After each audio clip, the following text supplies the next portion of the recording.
हाय, मेरा नाम सोनम मिश्रा है। मैं यूपी के बलिया डिस्ट्रिक्ट की रहने वाली हूँ।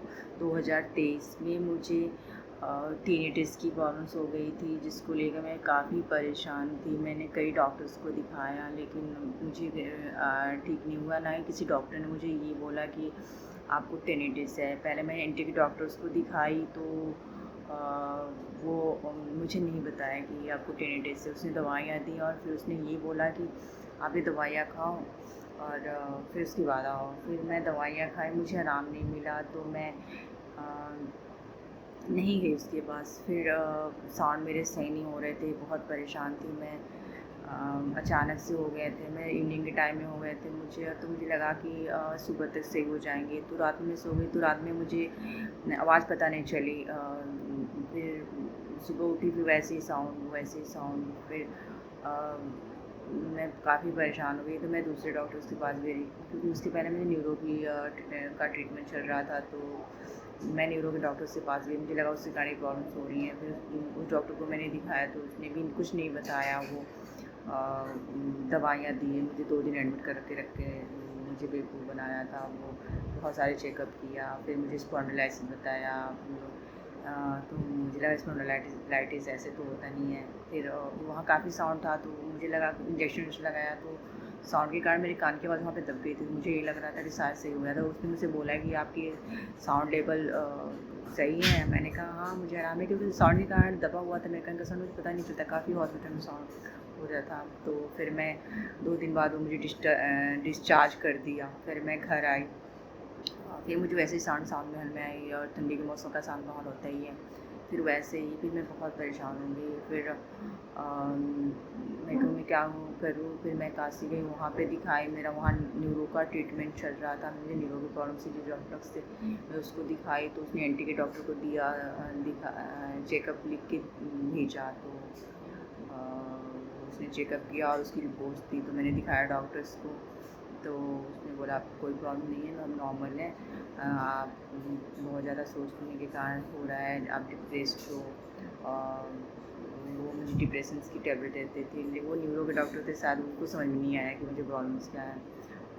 कोई डॉक्टर मुझे ये नहीं बताता था मुझे प्रॉब्लम क्या है। मैं 2-3 महीने बहुत परेशान थी। फिर मैं सही नहीं हो रहा था, मैं बहुत डिस्टर्ब थी, मैं रोती थी, साउंड में रहती थी, टीवी चला के, एफएम चला के। तो कम साउंड उससे मेरा दबा रहता, तो मुझे आराम मिलता था। तो मैं कितना साउंड में रहूँ। फिर मैं बहुत सोचती थी ऐसे तो मैं कैसे, जो मुझे जैसे लग रहा था मैं पागलों की तरह हो गई हूँ। फिर मेरी बहन ने मुझे नोएडा बुलाया, उसने बोला कि यहाँ पे आओ, मैं कैलाश हॉस्पिटल अच्छा है, उसमें मैं तुम्हें दिखाती हूँ। फिर वहाँ पे मैं गई, तो कैलाश हॉस्पिटल में डॉक्टर्स को दिखाए, तो उन्होंने तुरंत बता दिया मुझे कि आपको टिंटिस की प्रॉब्लम्स हैं। फिर कुछ चेकअप लिखे, मैंने चेकअप करवाए। फिर उसके बाद से उन्होंने बोला ये दवाइयाँ खाओ, फिर मुझे रिपोर्ट देना, फिर आगे ट्रीटमेंट चलेगा। और बोला कि इसको बहुत ज़्यादा नोटिस ना मत करो, इसको अवॉइड करो। जितना ध्यान दोगे तुम इस पे, उतना या परेशान रहोगे, तो इसको अवॉइड करो। तो मैं सोची कि मैं कैसे अवॉइड करूँ यार। कान में लगातार आवाज़, तेज़ साउंड चल रहा है, वो भी लग रहा है गाड़ियाँ चल रही है, फौरे भनभना रहे हैं। मैं कैसे अवॉइड कर पाती हूँ? अवॉइड कर ही नहीं सकता कोई। कैसे डॉक्टर बोल रहे हैं अवॉइड करो। तो फिर मैं घर आई, घर पे आके मैं बहुत रोई, बहुत डिप्रेशन में चली गई थी। मैं नेट पे सर्च करती, तो इसमें यही निकलता था कि इसका कोई इलाज नहीं है, एलोपैथिक में इलाज नहीं है। ये ठीक नहीं होता, आपको लाइफ टाइम इसके साथ जीना पड़ता है। तो मैं बहुत रोती थी, बहुत डिस्टर्ब रहती थी। मेरी 3 साल की बेटी थी, मैं उसको लेके परेशान थी कि मैं कैसे करूँगी, उसको देखूँगी कैसे, क्या जैसे लग रहा था कि क्या लाइफ हो गई, मैं कैसे जीऊँगी। फिर मैं ऐसे वीडियो देखते देखते डॉक्टर एक्सपेक्ट्रा का वीडियो मुझे दिख गया, और मैंने डॉक्टर एक्सपेक्ट्रा को का डिटेल्स देखा, पूरा रिव्यू देखा, वीडियोस लोगों के देखे, तो उसमें काफ़ी अच्छे जिसको प्रॉब्लम थी लोगों की, तो काफ़ी अच्छे अच्छे वीडियोस रिस्पॉन्स उसमें दे रखे थे। काफ़ी मतलब बहुत सारे वीडियोस देखे। फिर मैंने कहा कुछ तो है यहाँ पे, मैं यहीं पे दिखाऊंगी, यहीं ट्राई करूँगी, मैं ट्रीटमेंट कहीं और नहीं कराऊँगी। तो 3 महीने कराने के बाद फिर मैं डॉक्टर स्पेक्ट्रा के यहाँ विज़िट की। फिर वहाँ पे मैम लोगों ने मेरा चेकअप किया। फिर वो थेरेपी मशीन, वो ये थेरेपी मशीन है, ये मशीन मुझे उन्होंने दिया। और थेरेपी लेने की 3 बार थेरेपी लेने के लिए बोला। और बोला कि आपको धीरे धीरे आराम लगने लगेगा। फिर मैं घर आई तो उन्होंने मुझे वो कॉल डेली 3-4 दिन डेली कॉल करके पूछी, लेकिन मुझे अभी समझ में नहीं आ रहा था कि क्या सही है नहीं है। फिर मुझे शुरू के 2 महीने 3 महीने समझ में नहीं आया, यहाँ तक कि मेरे साउंड अप डाउन्स हो रहे थे, बढ़ रहे थे, घट रहे थे। मैं कह रही थी ये क्या है, मतलब मेरे सही नहीं होंगे क्या। फिर मैं डॉक्टर्स को रिपोर्ट दी कि मेरे साउंड तो सही नहीं हो रहे हैं और अप डाउन्स हो रहे हैं, क्योंकि ज़्यादा होते जा रहे हैं। तो उन्होंने बोला कि आप 4 बार थेरेपी लो 10-10 मिनट। मैंने 4 बार थेरेपी लेना शुरू किया, मुझे धीरे धीरे आराम महसूस होने लगा। फिर धीरे धीरे साउंड कम होने लगा, टाइमिंग बढ़ने लगी। फिर धीमी होता, कभी कभी तेज़ हो जाता, कभी धीमा होता, फिर ऐसे करके कम हो गया काफ़ी। फिर मैंने 3 महीने लगातार वैसे ही थेरेपी ली। तो मैंने थेरेपी लेना 3 बार कर दिया।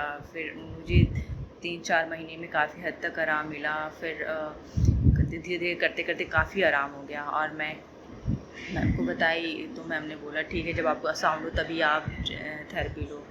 फिर मुझे आराम हो गया, मुझे महसूस नहीं होता था, तो मैं थेरेपी लेना बंद कर दी। फिर ठंडी का मौसम स्टार्ट हो गया, तो ठंडी का मौसम स्टार्ट हो गया तो तब मेरा थोड़ा साउंड मेरे कान में शांति महसूस हुए। तो मुझे लगा गर्मी में तो नहीं आ रहे थे, ये ठंडी में कैसे आ रहे हैं, या तो हो सकता है साउंड में पता नहीं चल रहा हो मुझे।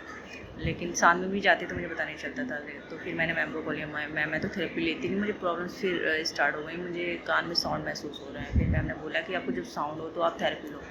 तो मैं फिर थेरेपी लेना स्टार्ट कर दी। फिर धीरे धीरे करके 1-2 महीने लिया, 3 महीने, फिर मेरे साउंड तो काफ़ी हद तक ठीक हो गए। और मुझे अभी फ़ील नहीं होता कि मुझे मेरे कान में साउंड हो रहे हैं। मुझे आराम है, मैं अभी भी थेरेपी नहीं लेती हूँ। कभी कभी मुझे ऐसा फ़ील होता है तो मैं आपसे यही कहूँगी, आप परेशान मत हो। अगर आपको टिनिटिस की प्रॉब्लम्स है तो आप डॉक्टर एक्सपेक्ट्रा के यहाँ विज़िट करो, आप डॉक्टर एक्सपेक्ट्रा से कांटेक्ट करो और आप वहाँ ट्रीटमेंट कराओ। और कहीं आप मत जाओ, कहीं एलोपैथिक और कहीं कुछ इसका नहीं होने वाला। डॉक्टर एक्सपेक्ट्रा ही आपका सही ट्रीटमेंट करेंगे। और आप वहाँ पे जाओ, आप देरी मत करो। जैसे मुझे आराम हुआ है, आपका भी वैसे ही आराम हो जाएगा। लेकिन एकाएक तो नहीं, लेकिन धीरे धीरे ही आराम होगा। मुझे हो गए मुझे हो गए वही 2023 में हुआ था, फिर मुझे आराम हुआ काफ़ी टाइम हो गया। तो मुझे लग रहा है 1 साल मैंने थेरेपी लिया, मुझे काफ़ी आराम, मतलब मैं बिल्कुल सही हूँ, मैं नॉर्मल फील करती हूँ, मैं डिप्रेस्ड भी नहीं हूँ, मैं बहुत अच्छी हूँ। Okay, bye.